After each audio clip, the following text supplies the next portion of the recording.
This is a big country, this USA, and the West is the biggest part of it.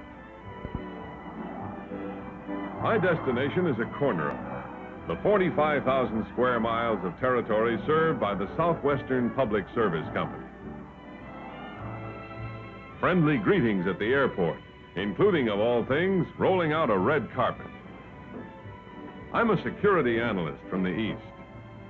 My assignment, starting here in Amarillo, Texas, to size up this territory, find out what makes it tick, check on a paraphrase of Horace Greeley's advice, go southwest, young man. Hospitality goes a long way in the Southwest. I found two young executives of the Southwestern Public Service Company on hand to greet me. And then Miss Southwestern herself. And I'm off on what was to be the nicest business assignment I'd ever had. They checked me in at one of the modern motels on the edge of town. No work on this first day. Just take it easy and get acquainted. As I understand it, this part of the country is America's last frontier.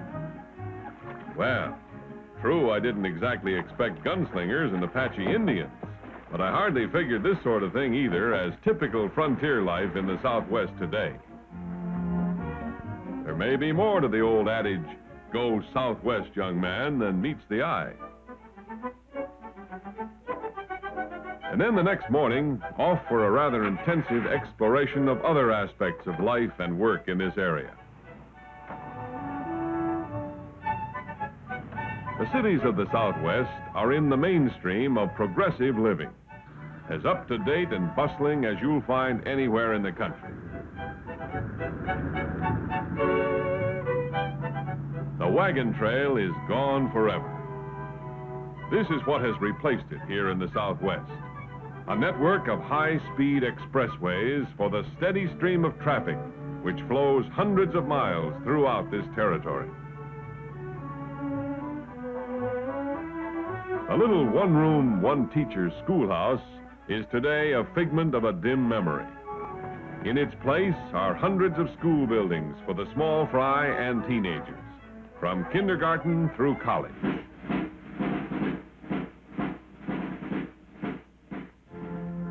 The spiritual side of life is important here, as manifest in the dignity and beauty of the churches and the size of their congregations.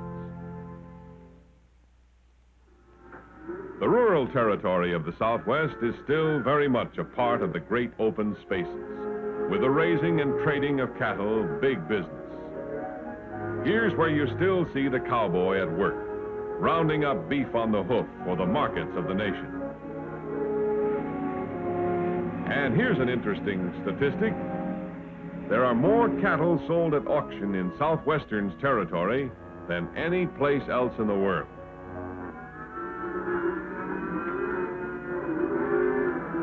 Cows and crops, two sides of the Southwest's coin in terms of the region's economy based on the land itself. On the agricultural side, wheat has always been a staple crop out this way, and still is. A bumper wheat crop of the sort we see here spells money in the bank for the farmers and city folk throughout the dry farming area in the Texas and Oklahoma panhandles.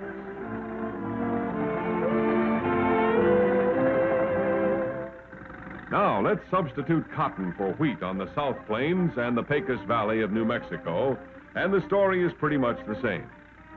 At one time, the entire economy of the company's territory rested on three foundations: wheat, cotton, cattle ranching. Today, this area has grown financially far beyond that in many ways.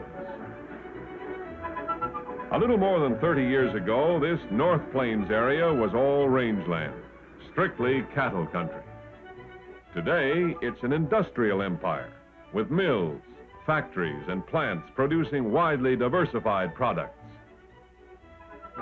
Aviation gasoline and motor fuels, petrochemicals, carbon black, synthetic rubber, zinc, and other products too numerous for listing here. Actually, industrial diversification can be found within individual plants in Southwestern's territory. The raw material for these lovely fabrics is just one of 10 industrial acids and chemicals produced in the plant that you have just seen. This is a startling contrast to many areas of the nation where the entire economy of a city will be dependent on a single industry.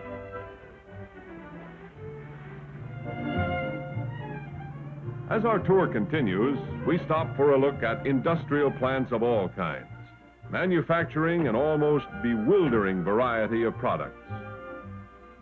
School seats, for example, shipped all over the world. Prefabricated houses and trailer homes.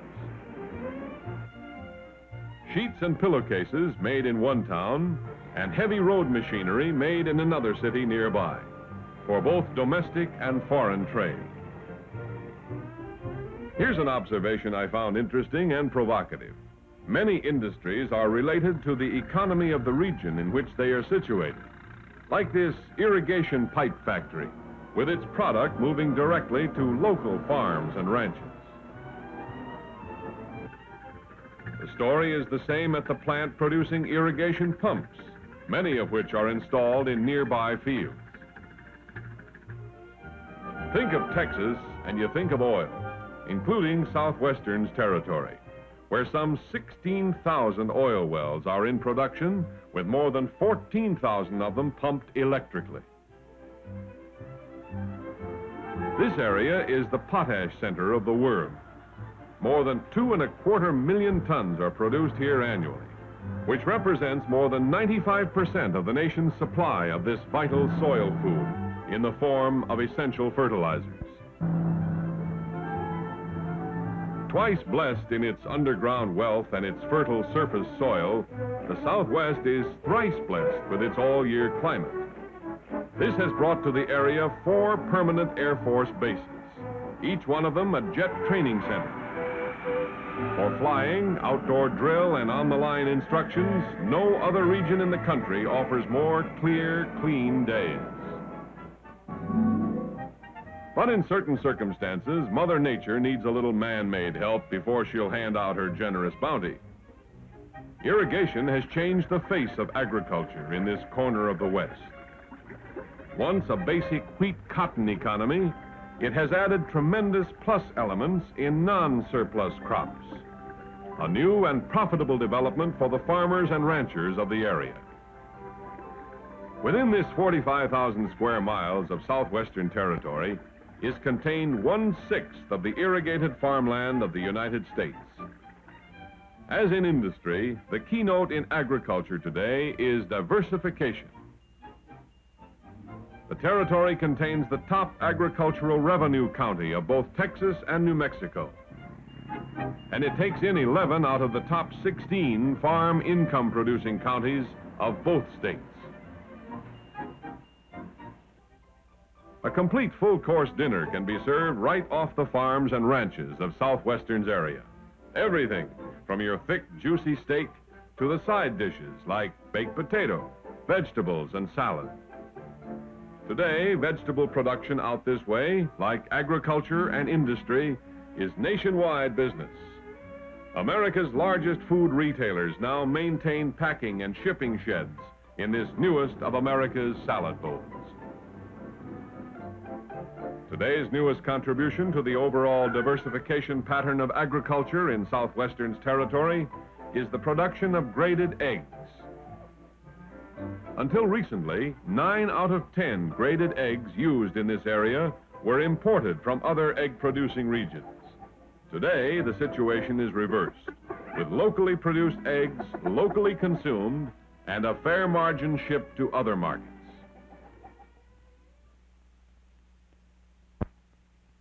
But life should be more than just making a living. It should be a way of living pleasantly. And life is pleasant for Southwesterners with their quiet residential areas. Their outdoor living, made doubly pleasant by cool, humidity-free summer nights and the companionship of pleasant and attractive friends.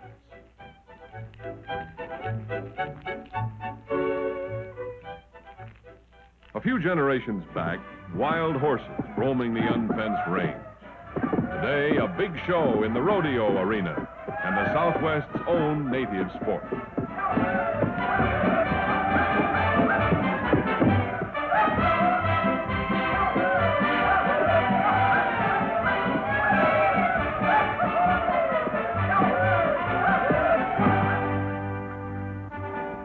Speaking of sport, from rodeo to baseball is one short step out in this country. This is minor league ball we see here, but I'm told that Major League Baseball draws more star players from the Southwest than any other area in the country.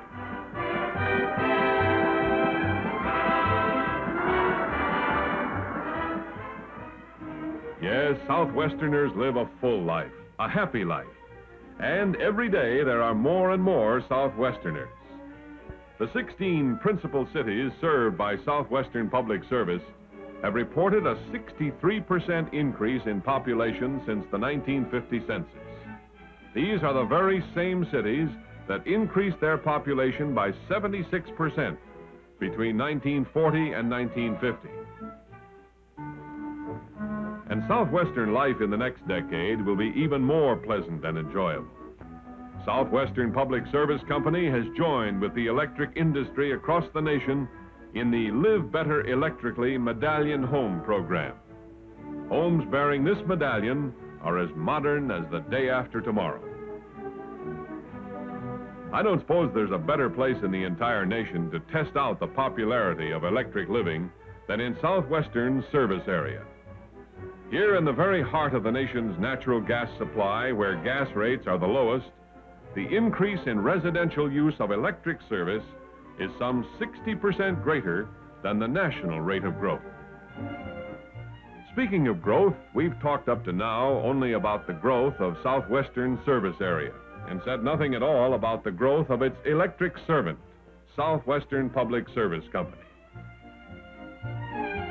Electric light and power companies, in fact all public utilities, are different than any other business. They can't move about as other businesses do. They and their service areas are wedded to each other in a manner of speaking. In 1958, for example, unusual rainfall and cool summer weather in Southwestern's territory lowered the company's revenues below budget estimate. But the bumper crops produced by the timely rains promised the area and Southwestern a bright future. Southwestern serves a growing area whose economy looks better than ever. The phrase, America's most promising 45,000 square miles, is more than a Texas brag. It's a fact. Let's see why. This is Cunningham Station, Southwestern's newest. When this plant went into service last year, it upped Southwestern's 10-year increase in generating capability to 263%. By comparison, the electric industry as a whole has increased only 131% during the same period. The story is the same when you get around to talking about plant account. In the last 10 years, Southwestern's gross plant has increased by 235% as compared to the electric industry average increase of 148%. As a result of this rapid increase in plant and equipment, Southwestern has one of the largest percentages of new equipment in the electric power industry, with 75% of it 10 years old or less. Southwestern's informative booklet for security analysts and a review of the company's annual reports for the last 10 years give a comprehensive survey of Southwestern's development. All phases of Southwestern's load, residential, rural, commercial, and industrial, have maintained a constant growth during this period. This constant growth is reflected in an ever-increasing earnings picture.